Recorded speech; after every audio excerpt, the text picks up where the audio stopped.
여러분 안녕하십니까? 대구 경북 소식 전해드립니다. 대통령 직속 지방시대위원회가 오늘 세종시에서 공식 출범했습니다. 지방 분권과 국가 균형 발전 정책을 통합 추진해 지방 소멸 위기에 적극적으로 대응하겠다는 게 핵심 목표입니다. 새 정부가 들어설 때마다 한 목소리로 국가 균형 발전을 이뤄내겠다고 공언했지만 오히려 수도권 과밀과 지방 소멸은 가속화하고 있는데요. 이번엔 과연 어디서나 살기 좋은 지방 시대를 열 수 있을지 지켜볼 일입니다. 권윤수 기자가 보도합니다. 국가 균형 발전 정책을 책임지고 추진할 대통령 직속 지방시대위원회가 세종시에 출범했습니다. 자치분권위원회와 국가균형발전위원회를 통합한 것으로 초대 위원장은 우동기 전 국가균형발전위원장이 맡았습니다. 앞으로 한 5년간 지방시대의 정책들이 종합적이고 체계적으로 추진될 것으로 기대를 하고 있습니다. 아마 9월 말이나 10월 초쯤 이 계획을 발표할 예정입니다.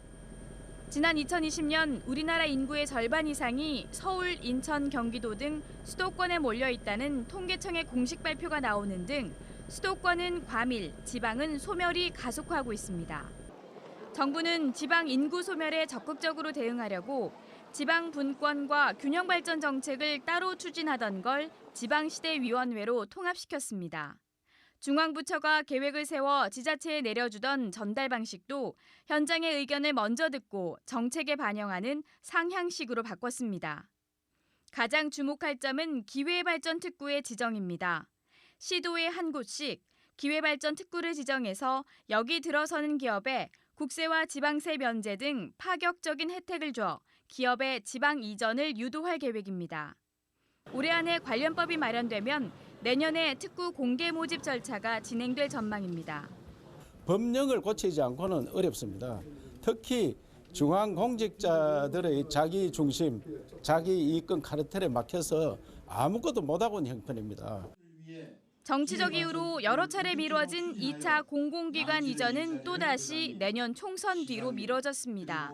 자치단체 간 경쟁이 총선에 영향을 줄 것을 우려했기 때문인데 그만큼 지방시대는 늦어지고 있습니다. 역대 정부 중 국가 균형 발전을 외치지 않았던 정부는 없습니다. 지역 인재들이 저마다 고향에서 꿈을 펼치고 수도권으로 갔던 젊은이들이 오히려 양질의 일자리를 찾아 고향으로 돌아올 수 있도록 획기적이고 실효성 있는 정책이 절실합니다. MBC 뉴스 권윤수입니다. 얼마 전 대구시가 정책토론 조례를 개정해 정책토론 청구 자체가 힘들어졌습니다. 그런데 바뀐 조례가 시행되기 전이죠. 대구 시민들이 요건을 갖춰 청구한 정책토론마저도 대구시가 줄줄이 거부했습니다.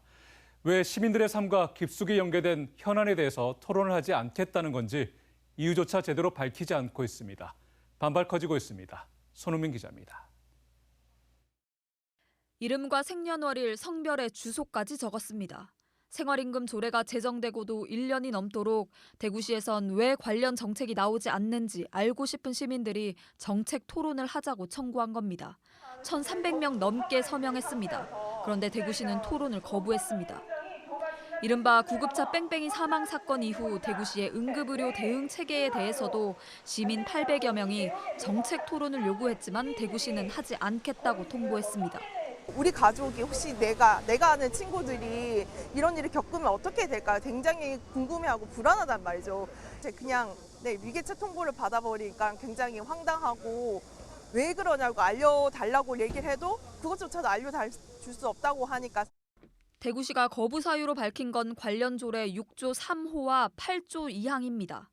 공무원 3명과 민간위원 8명으로 구성된 정책토론 청구 심의위원회에서 반대 다수로 결론이 났다는 뜻으로 해석됩니다. 요건을 갖춰 청구한 토론을 왜 거부하는지 이유는 전혀 설명이 없습니다. 심의에 몇 명이나 참석했는지, 어떤 의견이 나왔는지 등을 묻는 취재진의 질의에도 대구시는 답하지 않았습니다. 이렇게 적게는 수백 명, 많게는 1000여 명 시민의 서명을 받아 청구한 정책 토론 8건 가운데 대구시가 받아들인 건 단 한 건입니다. 시민사회는 막무가내 불통 행정이라며 반발했습니다. 이거는 절차가 아닙니다. 절차를 핑계로 삼은 여론 조작이고 대구시의 횡포입니다. 지난 5월엔 대구시의회가 정책토론 청구에 관한 조례를 개정했습니다. 18세 이상 시민 300명 이상이면 정책 토론을 청구할 수 있었지만 이제는 1,200명 이상으로 바뀌어서 토론 청구 자체도 더 어려워졌습니다. 문화예술 허브 이전과 가창면 수성구 편입 등 여러 굵직한 현안을 추진하면서도 주민의 목소리를 외면해온 대구시, 시민들이 자발적으로 요구하는 정책 토론마저 무력화하고 있습니다. MBC 뉴스 손은민입니다. 정의당 대구시당은 대구시가 정책 토론 청구를 한꺼번에 불가 통보한 것을 두고 대구시 안중에 시장만 있고 시민은 없다고 비판했습니다. 대구시가 8개 정책 토론 청구 중 7개를 미개최 통지했는데 전임 시장 때 미개최 비율이 30% 정도였다는 것을 감안하면 놀라운 수치라며 일방적이고 독선적인 행정을 낱낱이 보여주고 있다고 지적했습니다. 농산물은 출하 시기가 정해져 있어 공급 물량 조절이 어렵죠. 특히 출하량이 많으면 농산물 가격을 안정시키기 위해서 단기간에 많은 물량을 소화할 수 있는 소비 시장이 필요합니다. 최근 활발해진 해외 시장 공략이 대안으로 떠오르고 있습니다. 이규설 기자입니다. 넝쿨마다 커다란 수박이 가득 달렸습니다. 포항 기계면 일대에서 재배되는 수박은 당도가 높아 꿀수박이라 불립니다. 30년 농사 경험이 만든 결과물입니다. 출하 20일 전에는 무조건 물로 이제 끊어야 되고, 그 20 후에 물 때문에 당도 떨어졌거든요. 그래서 이곳 포항 기계면에서 출하되는 수박은 평균 당도가 11.5브릭스를 넘고 있어서 시장에서 좋은 반응을 얻고 있습니다. 포항 수박은 2020년부터 수출을 시작해 올해는 홍콩에 15톤을 수출할 계획입니다. 포항에서 생산된 여름 무도 미국 수출길에 올랐습니다. 식감이 아삭아삭해 해외 바이어들에게 호평을 받고 있습니다. 수박과 사과, 토마토는 홍콩, 여름무와 쌀은 미국, 신선 채소류는 동남아 등지로 판매 물량을 늘려가고 있습니다. 해외 시장을 공략하는 가장 큰 이유는 생산되는 물량을 적기에 소화하기 위해서입니다. 실제로 농산물 수출 단가와 국내 공판장 출하 단가는 큰 차이가 없지만 출하가 몰릴 경우 국내 판로가 막히거나 가격이 폭락해 농민들이 큰 손해를 보는 경우가 많았습니다. 하지만 해외 수출 물량이 늘면서 이런 일이 거의 발생하지 않고 있습니다. 수출하고 그 일반 판매를 농협에서 다 해주기 때문에 우리는 농사에만 전념하고 있습니다. 농협마다 운영하는 로컬푸드 직매장도 안정적인 판로 확보에 도움을 주고 있습니다. 생산자가 직접 납품하고 가격도 스스로 정할 수 있는 시스템을 갖춰 농산물이 많이 생산될 경우 가격을 조정해 물량을 소화할 수 있습니다.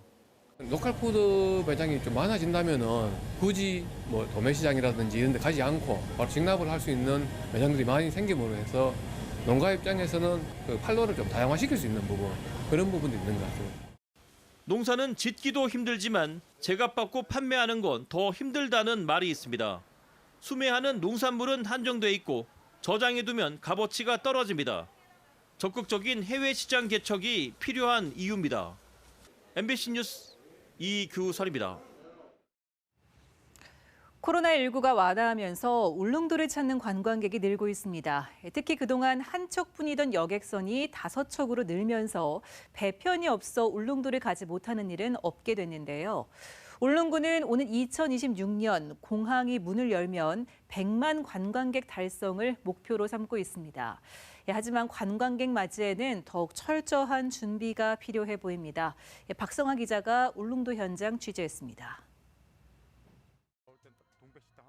지난해 유튜브에서 조회수 580만 회를 기록한 울릉도 여행 영상입니다. 촬영자가 식당에 앉자 직원이 다가와 혼자서는 식사가 불가능하다고 말합니다. 여기는 내부 시장 맞춰서 앉으셔야 되는데요. 혼자 못 앉아요? 혼자 안 돼요. 영상 아래에는 비슷한 경험을 했다는 댓글들이 줄을 이었습니다. 울릉도의 중심지인 이곳 도동항에서 정말 혼자서는 밥을 먹기가 힘든 건지 직접 한번 가보겠습니다. 문을 열고 들어서자마자 퇴짜를 맞았습니다. 식사 돼요? 저 한 명인데. 심지어 2명이어도 식사가 안 되는 경우가 있습니다. 그러니까 기본 4일상은 받아야. 그러니까 1, 1명, 2명하고 다 떼짜만 2인도 안 받아요. 취재진이 방문한 식당 6곳 중 3곳이 1인 손님을 거부했습니다. 단체 손님 위주로 영업하는 곳이 많아 일반 관광객들은 퇴짜를 맞기도 하는 건데 관광객들은 황당할 수밖에 없습니다. 미안해하면서 안 된다고 할 수 있잖아요. 뭐 그냥 나가라고 하니까 좀 서운하기도 하고 황당하기도 하고 화도 나고 그렇죠. 저도 뭐 다시는 갈 마음은 없어요. 식사 문제뿐만이 아닙니다. 울릉도를 찾은 관광객들은 값은 비싸고 시설은 열악한 숙박시설과 교통 등 인프라 문제를 지적했습니다. 울릉도 도로의 대부분이 이렇게 중앙선이 없고 보행자 도로와 차도가 분리되지 않은 이면 도로입니다. 도로 환경이 좋지 않은 데다 관광버스와 렌터카 등 차량이 많다 보니 주요 도로에 정체가 발생하거나 위험한 상황이 자주 벌어지기도 합니다. 길이 좁아가지고 차들이 경적도 안 울리고 뒤에서 막 밀어대니까 그게 좀 위험해 보였어요. 울릉도 관광객은 코로나19가 발생한 뒤 급감했다가 크루즈선들이 취항하면서 지난해 46만 명으로 최고치를 기록했습니다. 올해는 더 늘어날 것으로 예측됩니다. 울릉군은 오는 2026년 공항이 문을 열면 지금의 2배가 넘는 관광객 100만 명을 달성하겠다는 목표를 세우고 있는데 많은 관광객을 받기 위해선 인프라 구축과 인식 개선 등 더 철저한 준비가 필요하다는 목소리가 나옵니다. 공항만 들어선다 해가지고서 지금 될 일이 아니거든요. 한 30만 이상이 더 유입될 텐데 문제가 큽니다 지금. 다시 찾고 싶은 울릉도를 만들기 위해 행정기관과 지역민들의 노력이 필요해 보입니다. MBC 뉴스 박성아입니다. 지난 8일 포항시 호미곶면 구만리 앞바다에서 상어가 발견되는 등 해수욕장 개장을 앞두고 동해안에서 상어가 잇따라 출몰하자 포항시가 대책 마련에 나섰습니다. 포항시는 칠포와 영일대, 구룡포 등 오는 15일 개장하는 관내 6개 지정 해수욕장에 상어 퇴치기를 한 대씩 배치하고 퇴치기 사용법을 교육받은 운영 요원을 투입해 해수욕장 안전관리에 나서기로 했습니다. 상어 퇴치기는 상어에게 강한 전류를 쏴 쫓아내는 기구로 수상 오토바이에 장착해 사용할 수 있습니다. 물가 안정을 위해 정부가 다음 달 외국산 고추의 관세를 낮춰서 들여오기로 했습니다. 당장 8월이면 고추가 출하하는 시기인데 전체 농가의 절반이 고추 전업농인 영양군은 의회까지 나서서 대통령이 고추 수입을 철회할 것을 촉구했습니다. 하지만 정부는 수입 고추로 인한 가격 하락은 없을 거라며 사실상 철회 의사를 거절했습니다. 이도훈 기자가 보도합니다. 한해 농사의 수고로움을 허무하게 무너뜨리고 있습니다. 영양군 의회가 임시회에서 고추 수입 반대 촉구 건의문을 의결해 대통령실에 전달했습니다. 정부가 지난 30일 물가 안정을 위해 저율 관세 할당 제도, TRQ를 적용해 외국산 고추 3,000톤을 수입하기로 했기 때문입니다. 영양의 1,900여 고추 전업 농가가 한 해 생산하는 고추량과 맞먹는 규모입니다. 영양 고추를 생산하는 농가가 한 연간 소득이 수익이 한 600억 정도 그렇게 수익을 올리고 있습니다만은 이번처럼 수입 물량이 갑자기 들어오게 되면은 지금 겨우겨우 유지하고 있는 농산물 고추 생산 원가보다도 더 이하로 떨어지기 때문에.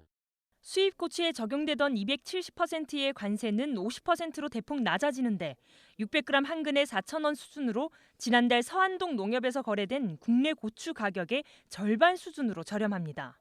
정부가 고추 재배 농가에게 대안 제시라든가 어떤 정책의 어떤 그런 부분에 대해서는 배려하지 않고 고추 재배 농가에게만 희생을 강요하는 행위입니다.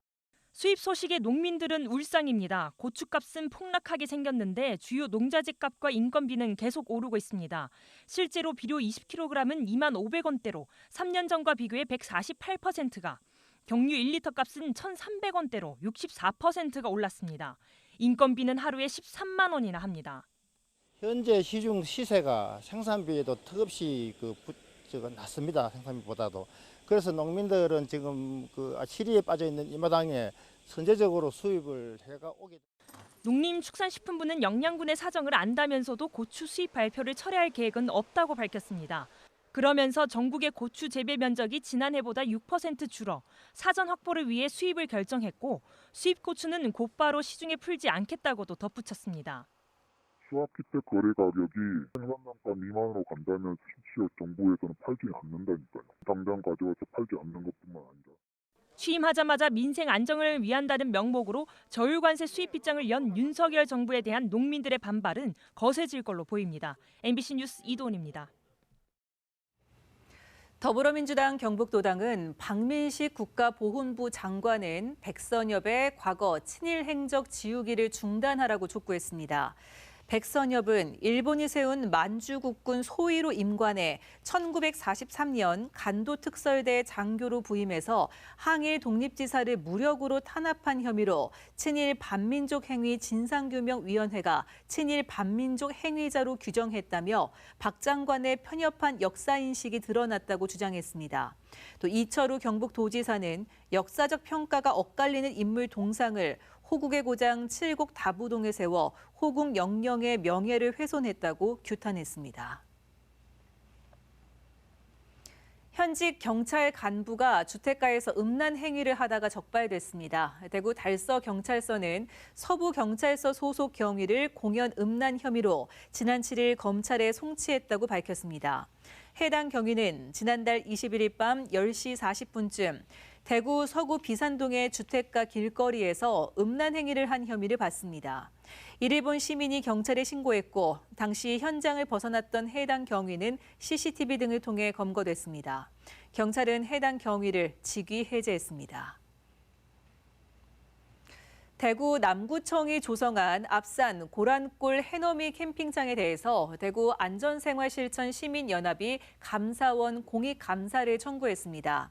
안실련은 사업비가 48억 원에서 77억 원으로 불어났고 공원 내 야영장이라는 기존 계획과 다르게 숙박형 펜션시설 개념으로 조성됐다고 지적했습니다. 또 공원 내 야영장 전체 면적 중 캠핑장 면적이 법에 정한 기준을 위반했다고 주장했습니다. 이 과정에 관련 부서에 묵인 의혹이 있다며 철저한 감사를 통해 사실규명과 대책 마련을 요구했습니다. 대구지법 형사 11단도 김미란 판사는 중개 의뢰인과 직접 분양권 매매를 한 혐의로 재판에 넘겨진 40대 공인중개사에게 벌금 250만 원을 선고했습니다.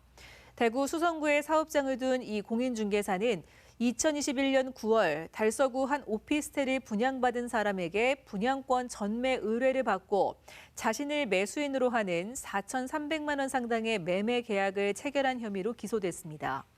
공인중개사법에서는 공인중개사가 고객에게 중개 의뢰받은 매물을 자신이 직접 계약하는 것을 금지하고 있습니다.